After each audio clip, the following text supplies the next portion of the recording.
तपस्या से माँ इस पृथ्वी पर मुझे ले आई है।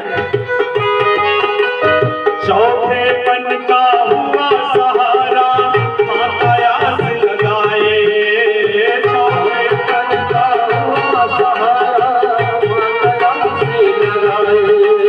मरते दम माँ पानी मांगे बेटा पास न आए, पानी मांगे बेटा पास न आए। माँ ने तुझको दूध पिलाया है, माँ ने तुझको दूध पिलाया, पिला सकेगा पानी पर बेटा तूने मोह दीवाना मैदानी पर बेटा तूने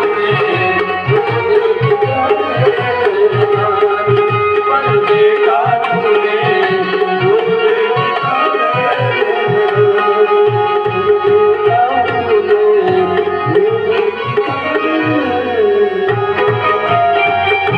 देखिए मैं आ गया श्रीमद् भागवत महापुराण का ज्ञान यज्ञ चल रहा है। ये ना मनोरंजन है और ना बैठ के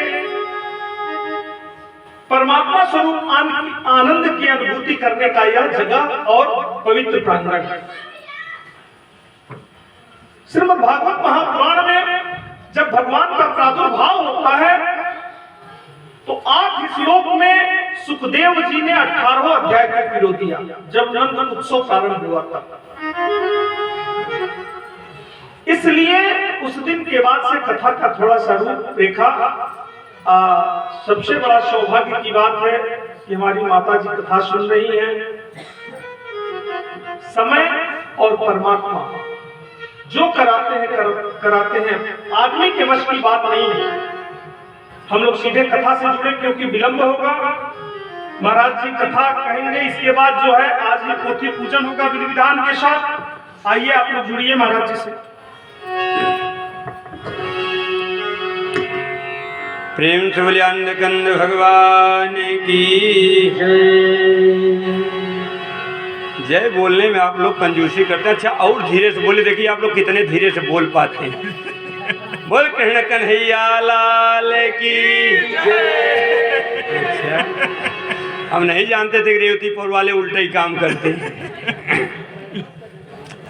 भगवान गोविंद की लीला जब सप्त ऋषिगण वहां पधारे तो ऋषियों के पास जामवती नंदन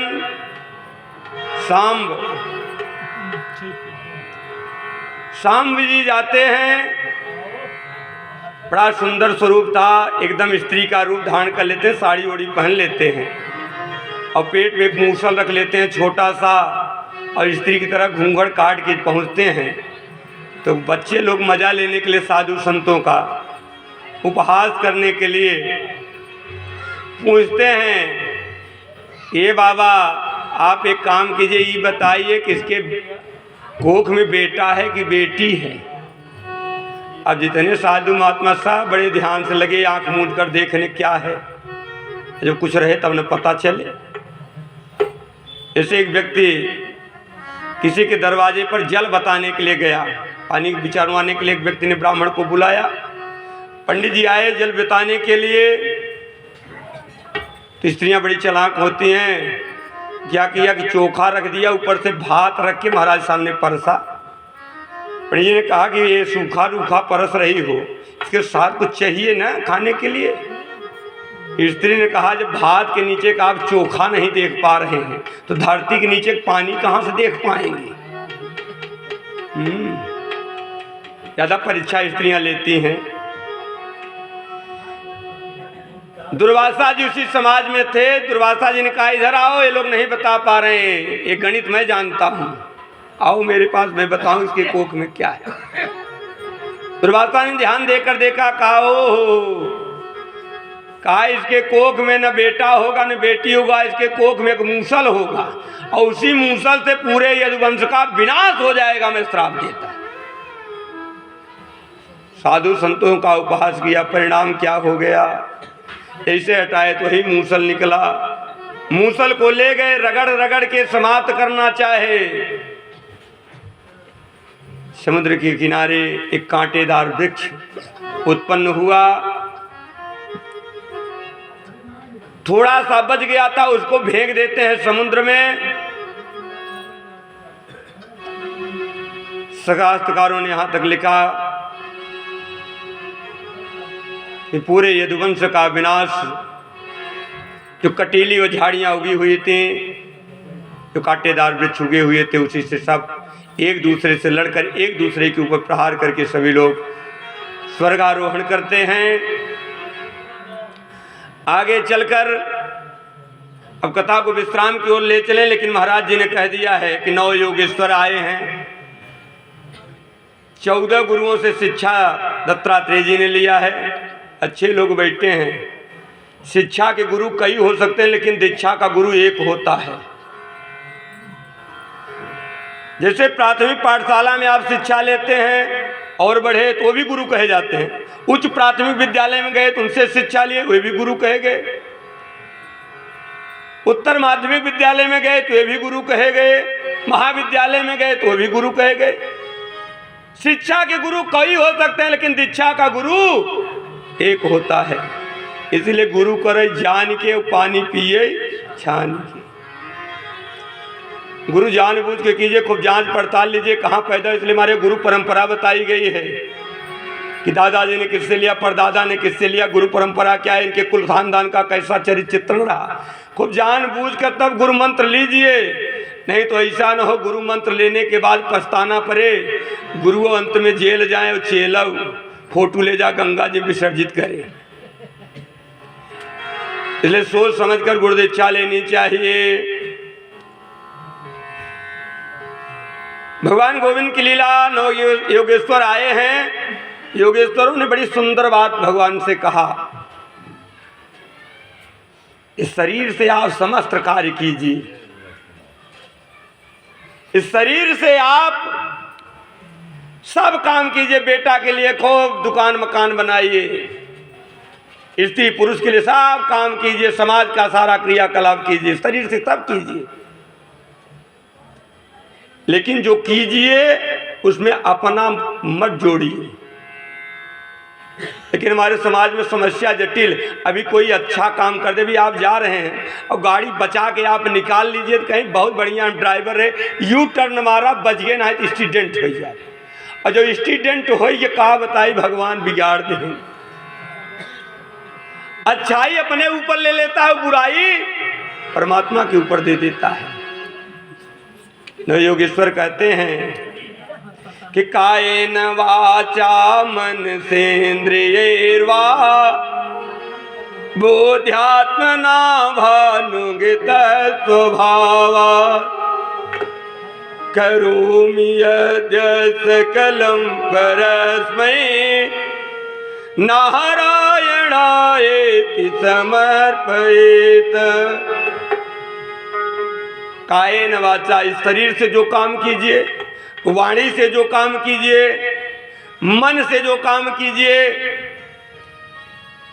काम चाहे जो कीजिए, चाहे अच्छा कीजिए चाहे बुरा कीजिए, हे गोविंद तुदीयम वस्तु गोविंद तुद्धमेव समर्पयेत्। हे गोविंद आपकी वस्तु आपको अर्पण कर रहा हूं। अपना लगाए तो काम बिगड़ जाएगा, परमात्मा में अर्पित कर दिया तो भला किया चाहे बुरा किया, मैंने नहीं किया, कौन किया? परमात्मा ने किया। बड़ा सुंदर उपदेश देकर 9 योगेश्वर जाते हैं। इसके बाद दत्तात्रेय जी ने 24 गुरुओं से शिक्षा लिया। पहला गुरु पृथ्वी को बनाया। पृथ्वी को गुरु बनाकर उससे शिक्षा लेते हैं कि पृथ्वी से सहनशीलता सीखनी चाहिए। इस धरती के ऊपर अच्छे पुरुष भी रह रहे हैं, खराब पुरुष भी रह रहे हैं। अच्छा कर्म भी धरती पर हो रहा है और बुरा कर्म भी इस धरती पर हो रहा है। लेकिन धरती ने नहीं कहा कि तुम बुरे हो, हमारे स्थान को त्याग कर चले जाओ। सब चीज इसी धरती ग्रहण करती है। धरती से कैसी शिक्षा लेनी चाहिए, सहनशीलता सीखनी चाहिए। दूसरा गुरु वायु को बनाया। वायु सर्वत्र निलेप होकर विचरण करती रहती है। इसी प्रकार से मनुष्य को किसी के अंदर द्वेष नहीं देखना चाहिए, सबको समान भाव से समझना चाहिए। तीसरा आकाश को गुरु बनाया। आकाश से शिक्षा ग्रहण किया कि साधक को अपनी आत्मा को आकाश रूप आत्मा बनानी चाहिए। आग लगने पर, पानी बरसने पर आकाश एक सा रहता है, वो बदलता नहीं है। उसी प्रकार से जीवन में सुख और दुख दोनों आते रहते हैं। मनुष्य को एक भाव से रहना चाहिए। सुख में फूलो नहीं, दुख में तड़पो नहीं। ऐसा परमात्मा दे रहा है, उसी में सुख का अनुभूति करना चाहिए। चौथा गुरु अग्नि को बनाया। अग्नि से शिक्षा ली कि सूखी गीली अच्छी बुरी सारी वस्तुओं को जलाकर राख कर देती है। इसी प्रकार से मनुष्य को दूसरे के गुण दोष को न देखकर केवल एक ही गुण देखना चाहिए, किसके अंतःकरण में परमात्मा विद्यमान है। जिस प्रकार से अग्नि सबको जलाकर केवल एक भाव बना देती है, क्या कर देती है, राख कर देती है। उसी प्रकार से मनुष्य को चाहिए कि हर जीव में एक को ही देखे। पांचवा गुरु जल को बनाया। जल से मनुष्य शुद्ध और पवित्र रखने का विचार सीखना चाहिए। छठवां गुरु चंद्रमा को बनाया। काल के प्रभाव से चंद्रमा की कला घटती बढ़ती रहती है, पर चंद्रमा घटता बढ़ता नहीं है। इसी प्रकार शरीर की दशा भी बदलती रहती है और आत्मा जैसे थी वैसे वो घटती बढ़ती नहीं है। सातवां गुरु सूर्य को बनाया। सूर्य से शिक्षा ग्रहण किया कि अपनी किरणों से पृथ्वी को सींचते रहिए और समय पर वर्षा करते रहेंगे। योगी पुरुष अनासक्त भाव से सेवन करते हैं, उनमें आसक्ति नहीं आती है, एक रस बना रहता है। सूर्य की तरह अजगर को गुरु बनाया। अजगर से उन्होंने शिक्षा लिया कि प्रारब्ध के अनुसार जो कुछ प्राप्त हो जाए जीव को अजगर की तरह ग्रहण करना चाहिए। जिस प्रकार से अजगर करे न चाकरी, पक्षी करे न काम, दास मलूका यूं कहे सबके दाता राम।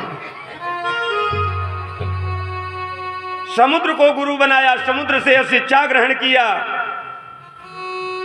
कि समुद्र तो वर्षा ऋतु में बढ़ता है और गर्मी में न घटता है, गंभीर बना रहता है।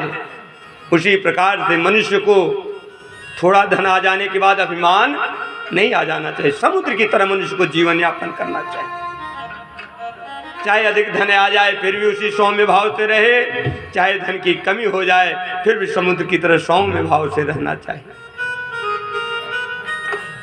मधुमक्खी को गुरु बनाया। मधुमक्खी से शिक्षा ग्रहण किया। जिस प्रकार से मधुमक्खी शहद को इकट्ठा करती है लेकिन उसका उपभोग नहीं कर पाती है, उसी प्रकार से कंजूस व्यक्ति धन को खूब इकट्ठा करता है लेकिन उसका उपभोग नहीं कर पाता है। जिस प्रकार से मधु का उपभोग दूसरा कोई करता है, उसी प्रकार से उसके धन का दूसरा कोई उपभोग करता है। इसलिए धन की 3 गति बताई गई है। प्रथम गति दान करने की, अपने सामर्थ्य के अनुसार हर व्यक्ति को दान करना चाहिए। ये दान नहीं करते, दूसरी गति है उपभोग करना चाहिए। सारी सामग्रियों को एकत्रित कीजिए, खूब उपभोग कीजिए। जब दोनों नहीं करते तीसरी गति उसका नाश बताया गया है। आगे चलकर हाथी से गुरु दीक्षा लिया, गुरु बनाया हाथी को। हाथी से शिक्षा लिया कि सन्यासी को कभी भी काष्ठ की स्त्री का स्पर्श नहीं करना चाहिए। सन्यासियों की स्त्रियों के पास नहीं बैठना चाहिए। स्त्री से ज्यादा मेल जोल करेंगे फिर भगवान ही मालिक हैं। स्पर्शास्पर्श दोष लग जाता है। जिस प्रकार से हाथी एक हाथनी को स्पर्श करने के कारण गड्ढे में गिर पड़ती है, उसी प्रकार से साधु महात्मा स्त्रियों के स्पर्श करने से नरक के भागीदार होते हैं। यहाँ तक कि कहना कम समझना ज्यादा। आगे चलकर एक कन्या से शिक्षा ग्रहण किया। कन्या से शिक्षा क्या ग्रहण किया? बाते बहुनाम कलहो भवेत् वार्ता द्वयोरपि एक एव चरेत्मा कुमार्या इव कंकड़। एक कन्या को देखने वाले घर पर पधारे तो कन्या गई और धान को कूटने लगी। घर में खाने के लिए नहीं था, धान कूट के उनके लिए कुछ बना दो। धान को जब कूटने लगी तो उसकी चूड़ियाँ खन खन की आवाज़ करने लगी। तो कन्या विचार करती है कि चूड़ियों की खनकाहट की आवाज़ यदि अतिथि के पास चली जाएगी तो अतिथि जान जाएंगे इनके घर में कुछ है नहीं। उसने अपनी एक एक चूड़ियों को निकाल दिया, केवल एक चूड़ी को धारण किया, कार्य की सिद्धि हो गई। उसी प्रकार से सुखदेव जी कहते हैं कि राजन, साधु संतों को बहुत चीज एकत्र नहीं करना चाहिए। करतल भिक्षा तरतल वास, यही संतों का लक्षण होना चाहिए। लेकिन आज कोई संत इस प्रकार से दिखाई नहीं पड़ रहे हैं। अच्छा, 10 कमरा का घर छोड़ा 50 कमरा का आश्रम बनवा ले, तो बतिया तो वही हो गई। स्त्री पुत्र छोड़े, दुई का त्याग किया, 50 चेला मूड़ लिए, 50 चेली मूड़ लिए, तो बतिया तो वही हो गई। इसलिए संतों को एकांतवास करना चाहिए। एकांतवासा झगड़ा न झांसा, साधु संतों को एकांतवास करना चाहिए। अंत में सुखदेव बाबा जी कहते हैं कि मैंने एक वैश्या को भी गुरु बनाया। हमारा वैश्या को क्यों आपने गुरु बनाया? कहा कि एक वैश्या को श्रृंगार करके बैठी हुई थी राहगीर की याद में, लेकिन कोई राहगीर उसके पास नहीं आया, तो उसके मन में गलान हुई कि आशा ही परमम दुखम। संसार में दुख का एकमात्र कारण है आशा। जब किसी के प्रति आशा लगाकर मनुष्य बैठता है, उस आस की पूर्ति नहीं होती तो मनुष्य को दुख की प्राप्ति होती है। इसलिए आस का परित्याग करके केवल परमात्मा का ध्यान करना चाहिए। उसने विचार किया, इतना मैं यहाँ के पुरुषों के लिए ध्यान से बैठी हुई थी, परमात्मा के लिए बैठती तो मेरा उद्धार हो जाता। आइए कथा को विश्राम की ओर ले चले भगवान गोविंद। मैंने पूर्व में बता रहा था, नारद बाबा खूब दान पुण्य पाए थे। हर कथा सत्संग नहीं हो सकती है प्यारे। हर कथा को सत्संग मान लिया जाए तो हर कथा सत्संग नहीं हो सकती है। सत्संग माने होता है सच चीजों से राग और असत चीजों से वैराग उत्पन्न हो जाए, उसी का नाम, फिर से सुन लीजिए, सच चीजों से राग और असत चीजों से वैराग उत्पन्न हो जाए, उसी का नाम सत्संग कहा गया। कहा सच चीजें हैं कौन, असत चीजें कौन सी हैं? भगवान शंकर मैया पार्वती जी से कहते हैं, कुमा कहूँ निज अनुभव अपना, असत हरि भजन जगत सब सपना। केवल परमात्मा का भजन ही सत्य है। मैया पार्वती जी ने कहा, ये बाबा कहिए तो मैं आपको अपना अनुभव बता दूं। भगवान शंकर ने पूछा, ये देवी तुम्हारा अनुभव क्या कहता है? मैया पार्वती जी ने कहा, ये बाबू मेरा अनुभव ये कहता है कि परमात्मा सत है। कब तक? जब तक उसके साथ ये असत रूपी संसार लगा हुआ है। जिस प्रकार से धान होता है, धान में चावल क्या है? सत, और उसका छिलका भूसी क्या है? असत। लेकिन आषाढ़ में पानी बरसे और चावल ले जाए छिड़क 10-20 कुंटल जामिनेशन होगा।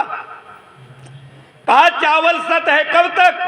जब तक उसके साथ असत रूपी छिलका लगा हुआ है, तभी तक। उसी प्रकार से परमात्मा सत है कब तक? जब तक उसके साथ यह असत रूपी संसार लगा हुआ है।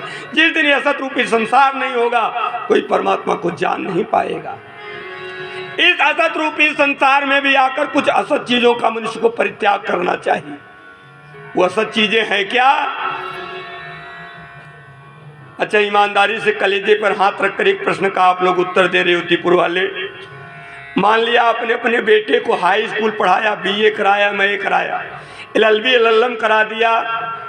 आपका बेटा पढ़ लिख कर रेलवे स्टेशन पर चला जाए या माघ मेले में चला जाए, किसी सार्वजनिक स्थल पर जाए जहां बना हुआ है पुरुष प्रसाधन, स्त्री प्रसाधन बना हुआ है, लिखा भी गया है पुरुष और स्त्री प्रसाधन, चित्र भी पुरुष स्त्री का छपा हुआ है, फिर भी आपका पढ़ा लिखा बेटा स्त्री प्रसाधन में चला जाता है, आप उसको पढ़ा लिखा कहेंगे कि मूर्ख कहेंगे?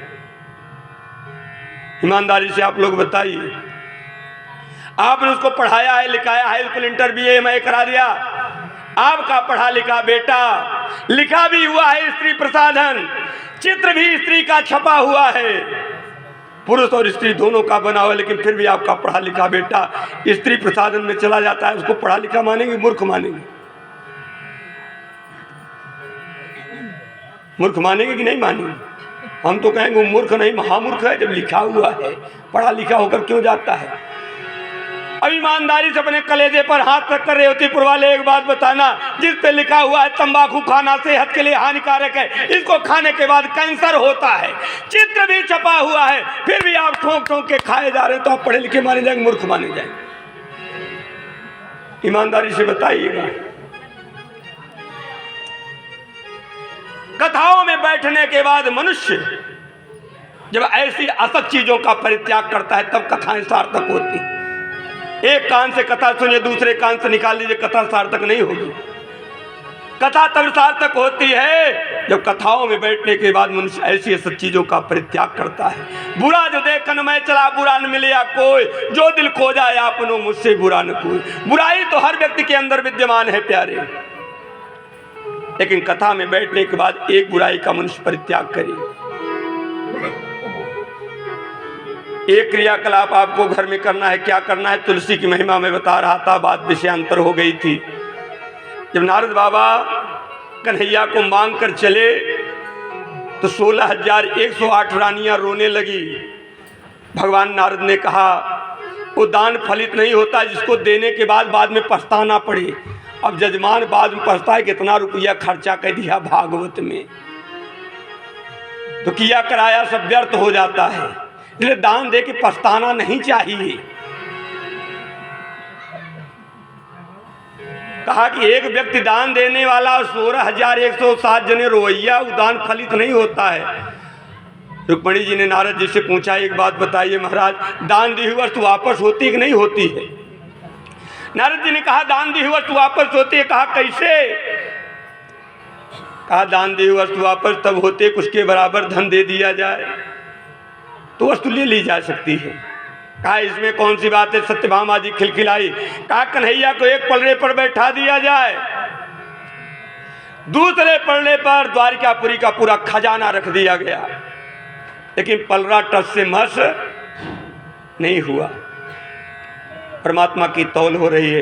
एक पलड़े पर भगवान गोविंद बैठे हैं, दूसरे पलड़े पर द्वारिकापुरी का खजाना रख दिया गया। जब पलड़ा टस से मस नहीं हुआ तो 16,108 पटरानियां, 16 श्रृंगार की हुई तो 16 श्रृंगार करने में स्त्रियों के 108 थान गहना लगता है। अब सारे आभूषणों को निकाल निकाल कर उसी पलड़े पर रखना प्रारंभ कर दिया कि पलड़ा टस से मस नहीं हुआ।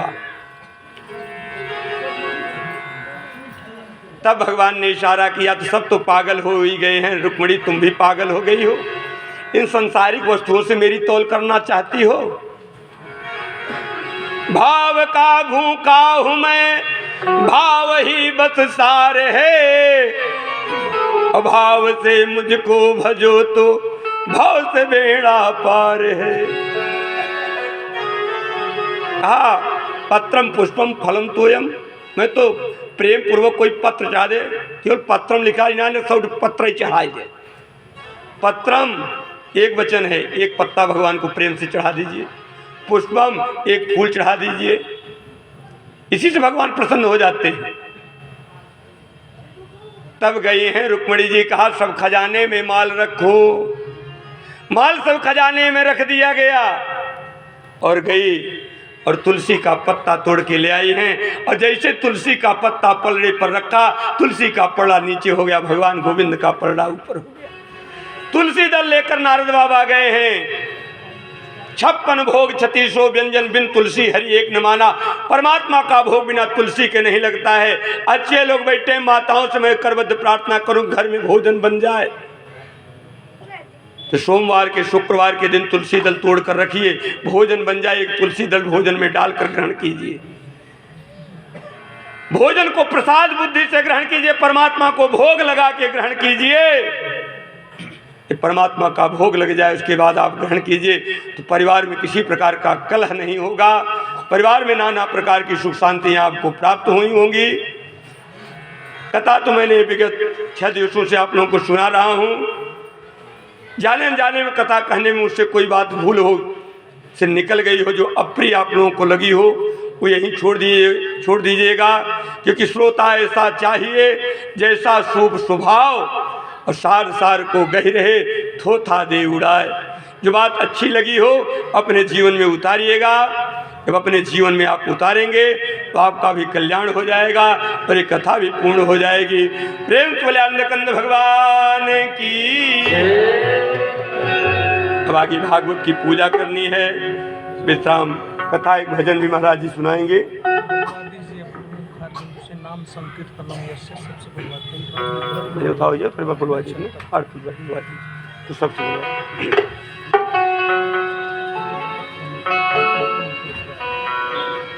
देखिए, हम लोग के बीच में हम लोगों के नेता, यशस्वी नेता, जो कि नक्षत्रों की तरह अपने ब्लॉक में अपने व्यक्तित्व और प्रभाव के माध्यम से जाने जाने वाले हमारे ब्लॉक प्रमुख जी उपस्थित हैं। मैं चाहूंगा उनसे करबद्ध प्रार्थना है कि मंच तक आवे और महाराज जी को माल्यार्पण करके अपने को कृतार्थ करें एवं पूरे रेवतीपुर जनमानस को माल्यार्पण करके ओतप्रोत करावे। माननीय ब्लॉक प्रमुख जी, आप मंच तक आने का कष्ट करें।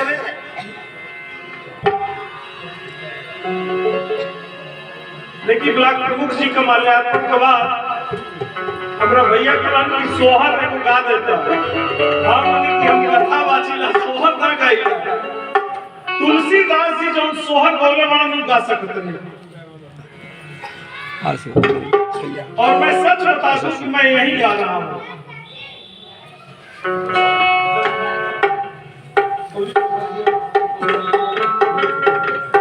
तुलसीदास जी ने क्या सोहर गाया है, आप लोग एक साइड में अब कथा अपने पूर्णता की तरफ कथा कभी समाप्त नहीं होगी। अपने पूर्णता की तरफ अग्रसर हमारे गोविंद का प्रादुर्भाव हो गया है। माननीय मिश्रा जी का आदेश हुआ। तुलसीदास जी ने कितना सुंदर सोहर लिखा है। ये बड़े सौभाग्य की बात है कि सर्वानंद भैया के सानिध्य में मुझे कुछ कहने का अवसर प्राप्त हुआ है। इन लोगों के आशीर्वाद से हम लोग मंच के या माइक पे बोलने लायक हो गए। इन लोगों का बहुत बड़ा आशीर्वाद रहा। अरे दशरथ पुत्र जन्म सुनी काना, जन्म सुनी हो ललना